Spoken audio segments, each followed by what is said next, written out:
ते बात्या मोन्थार मुकाबिला पाई सरकार प्रस्तुति शेष विभिन्न स्थान में पहुंचले सरकारी अधिकारी माने प्रभावित होगाकू जिला मानकरे 5टी एनडीआरएफ टीम 24टी ओड्राफ टीम एवं 111 टीम पहुंचले। सुरक्षा पाई मोट 140 टीम नियोजित होइथिबा राजस्व एवं विपर्यय परिचालना मंत्री सुरेश पुजारी कहिसेंती। कालिठारु राज्य में बात्यार प्रभाव देखिबाकू मिलिबो, तेबे यार प्रभाव राज्य उपरे सेतेटा पड़ी न पारे। सरकार बात्या उपरे तीक्ष्ण नजर रखिछंती। जो जोन रे पाणीपाग विभाग पक्षरु आकलन करा ताकू नै पूर्व प्रस्तुति मध्य जारी रखा जायछि। गजपति जिलार 339 पाखापाखि स्थान में भूस्खलन आशंका अछि। अन्य पहाड़िया जिलार मध्य समस्त भूस्खलन स्थान को चिन्हट करा जायछि। अधिक वर्षा समय रे घरु बाहर को जीवा पाई बारण करा जायछि। पक्का घर नथिले रिलीफ सेंटर को चली जावाकू परामर्श दिया जायछि।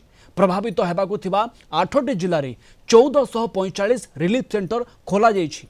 प्राय 3000 लोकों को स्थानांतर करागलानी। 8 जिले में 35,000 ऊर्ध्व लोकों को स्थानांतर लक्ष्य रखा जायछि। ए पर्यंत 1500 आसन्न प्रसवां को स्थानांतरित करा जायथिबा मंत्री सुरेश पुजारी कहिसेंती। समस्त विभाग सहित जोगाजोग रखा जायछि।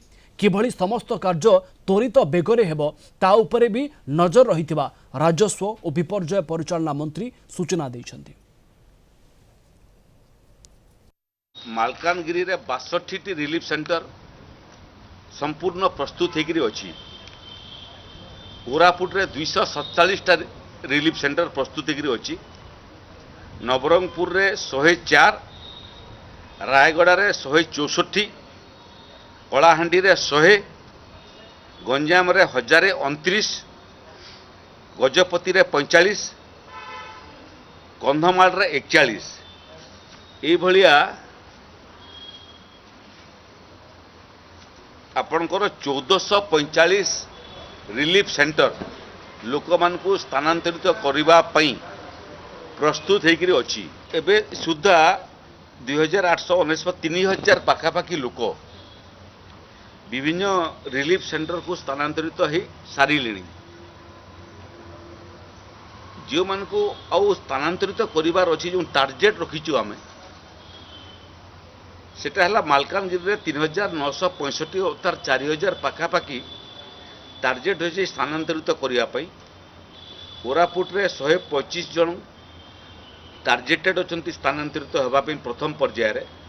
रायगड़ा रे 6314 जन लोक टार्गेटेड जो माने तली अंचल तांको स्थानांतरित करिया पई। कलाहांडी रे 22, गंजाम रे सबुठुरु अधिक 16570,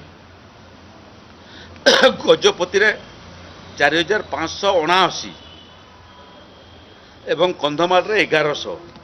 एमिति मोटामोटी 3000 स्थानांतरित हो साइलेनी।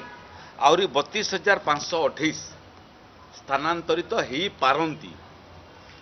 तेणु मोटामोटी स्थानांतरित हवा लोकंकर मोटामोटी समष्टि जोटा आम पूर्व आकलन करिछु सेटा हला 8टा जिले में 35,612।